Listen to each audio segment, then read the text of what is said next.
Hello everyone, Mr. Knorr here, and welcome to day 3 of our Mission Moon and LEGO We Do 2.0 camp. Today we're going to start focusing on some of the different aspects that humans need in order to live on the surface of the moon. And one of the most important things that we need to consider is water. So humans absolutely need water to survive. We can only go a couple days without drinking water. And unfortunately, water is very, very heavy. So it's not easy to bring water with us to the moon. We can only bring a tiny amount. And so today we're going to focus on how can we get water from the moon, or what are some ways that we're going to incorporate water within our moon base. So recently, we've actually discovered that there is water on the moon. Now, it's not in lakes or ponds or anywhere super easy to get to like it is here on Earth, but there is some water. There's water in areas where the sun doesn't shine. So we've done some mapping with satellites, and we've discovered that there's some areas on the surface of the moon that never see sunlight. And in those areas, there might be residual ice left over from comets.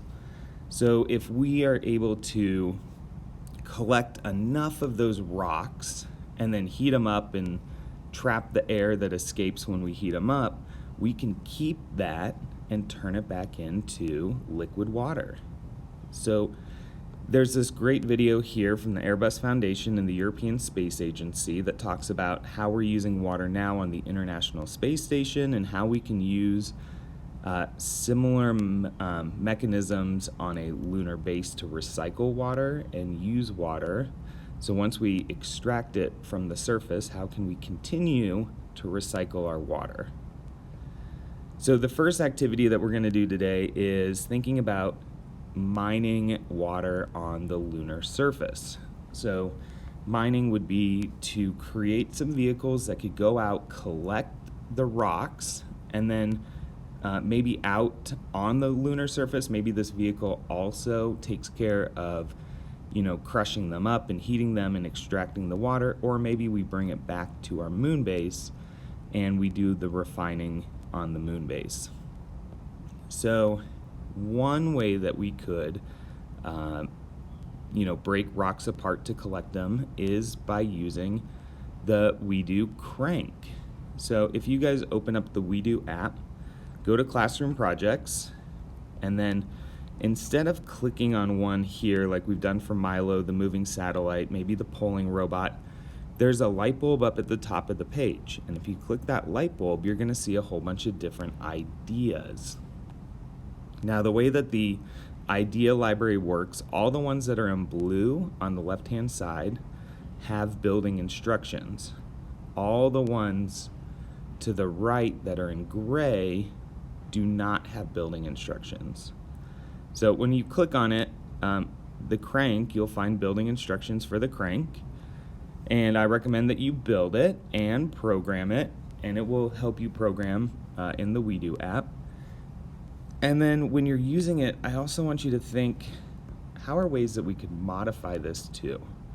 So I have a YouTube video on using the crank, and I've got my little astronauts, and we're looking for water on the surface of the moon.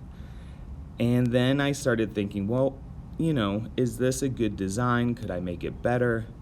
So as you build it, think about what are ways where you could change it or make it better. Could we add wheels to it? Could we turn this into maybe the entire robotic vehicle? Or is it something where maybe we use Milo to pull it out and then it starts doing the crank and breaking the rocks apart? So just be thinking about ways that you could modify it. And then step 2 is to build the sweeper. So this is another We Do underneath where the light bulb is. And this one, if you do the one that's in blue, it won't have the wheels. It looks like this one up here. You can hold it with your hand and do it. If you want the one where it has the wheels and you can push it as this is sweeping, You might want to watch my building tutorial here because there are no instructions, there's just some pictures. So you can either look at the pictures and try to build it yourself, or if you need help you can watch my building tutorial, or you could skip the whole wheel part and do the one that has instructions. So the sweeper is just another way for us to possibly collect rocks from the lunar surface. So I'd like you to build it. I want you to kind of practice, maybe see how maybe this mechanism could be used for collecting rocks on the surface.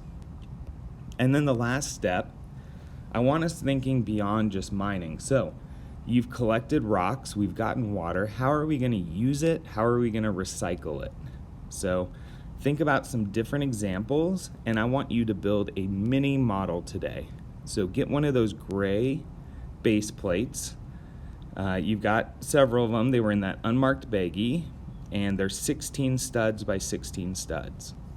And I want you to create a design showing how you are going to incorporate water in one of the different ways kind of that I've put down here. So how are you going to store it? Maybe a filtration station. So how are we filtering water out so that we can recycle it?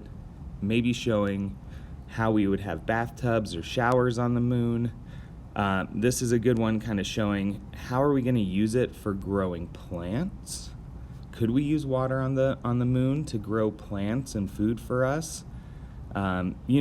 If we're using water, does that kind of help clean it out a little bit? Could we recycle our water by growing plants? And then thinking maybe there's other uses for water that I haven't thought of. So I'd like you to build some kind of mini model representation showing how you're going to incorporate water in your moon base. And as always, please, please, please share your design with us. Take a picture, record a movie with you explaining what you've built. We're always curious to see all of the different ideas that you've come up with. All right, that's it for day 3. I hope you have fun.